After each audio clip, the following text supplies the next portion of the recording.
मैं हार गया हूँ श्याम, मुझे गले लगा ले। करो विनती हाथ पसार के, हारे के सहारे। मेरी मर्जी पर अपनी मर्जी करो, हाथ दया का सर पर नाथ धरो। कर दो कृपा ऐसी मेरे घर श्याम जी, करता रहूं सेवा पूजा मैं तो आठों याम जी। करता रहूं सेवा पूजा मैं तो आठों याम जी।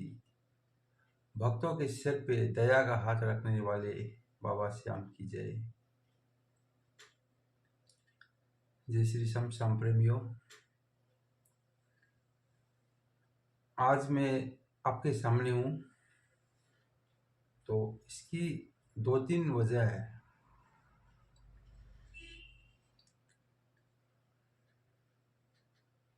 सबसे पहली वजह तो वो प्यारी सी छोटी सी नन्ही सी गुड़िया, उनकी बातों ने तो मुझे भावुक कर दिया था उस समय।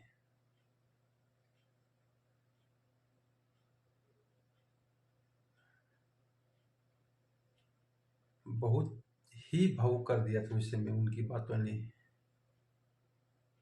अच्छा भी लगा था, खुशी भी हुई थी कि देखो इतनी छोटी सी बच्ची कितनी अच्छी अच्छी बातें कर रही है। और दूसरा, ये आप सभी सदस्यों का जो फुलवारी में है, ये आप लोगों का प्रेम, ये आप लोगों का स्नेह, ये आप लोगों का दुलार, प्रणाम करता हूँ मैं आप लोगों को। यूं अपना दुलार, यूं स्नेह हर समय बनाए रखिएगा।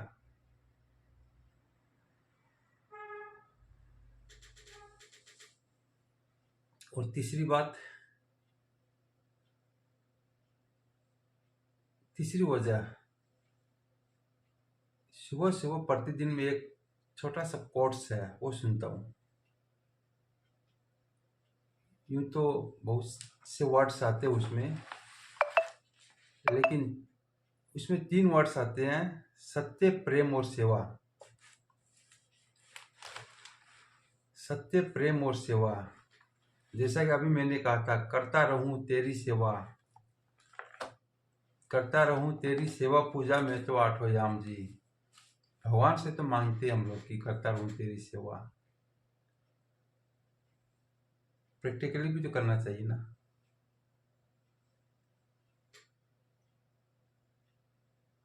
जैसा मैंने कहा, सत्य, सेवा और प्रेम, ये वर्ड्स आते हैं उसमें। तो सत्य, कोई ऐसा काम ना करें हम लोग कभी भी कि झूठ का सहारा लेना पड़े। प्रेम और सेवा, इसके बारे में अगर बोलने लग जाऊं तो काफी लंबा वीडियो बन जाएगा, तो फिर कभी। तो ज़्यादा तो कुछ नहीं बोलूँगा उस विषय में, सिर्फ इतना ही कहना चाहूँगा कि आप लोगों का प्यार, स्नेह, दुलार और ये कुछ कुछ बातें जो डेली सुननी चाहिए, सबको प्रोत्साहित करती है सब बातें, इनकी वजह से। और वो मेरी प्यारी छोटी सी नन्ही सी गुड़िया, कभी मिलना चाहूँगा उससे मैं।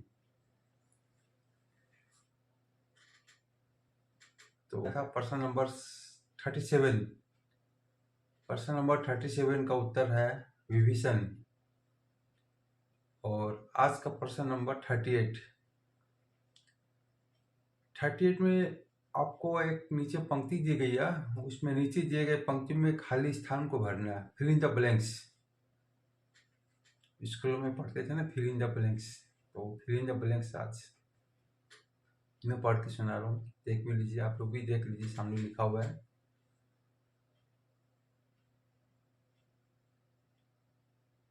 डॉट डॉट डॉट ने उसे डॉट डॉट डॉट में फेंक दिया। तत्पश्चात वह भूमि को प्राप्त होकर राजा जनक के यज्ञ मंडप के मध्यवर्ती भूभाग में जा पहुंची और जनक पुत्री के रूप में, सीता रूप में अवतीर्ण हुई। तो माता सीता के बारे में पूछा गया। हम लोग बचपन से सुनते आ रहे हैं कि वो जनक राजा के यहाँ धरती से निकली थी। धरती से निकली थी, यहाँ तक तो हम लोग सुनते आए हैं। आज का प्रश्न में यही पूछा गया है कि उसे किसने और कहाँ फेंक दिया था और वो धरती से होते हुए निकली थी। तो प्रश्न फिर से एक बार पढ़ रहा हूँ मैं। डॉट डॉट डॉट ने उसे डॉट डॉट डॉट में फेंक दिया, यानी कि किसने और कहाँ फेंक दिया, आप लोगों को यही बताना है। तत्पश्चात वह भूमि को प्राप्त होकर राजा जनक के यज्ञ मंडप के मध्यवर्ती भूभाग में जा पहुंची और राजा जनक के घर माता सीता के रूप में अवतीर्ण हुई थी। ये राज का प्रश्न। इंतजार कीजिए कल के प्रश्नों का। तब तक के लिए जय श्री राम, जय श्री श्याम।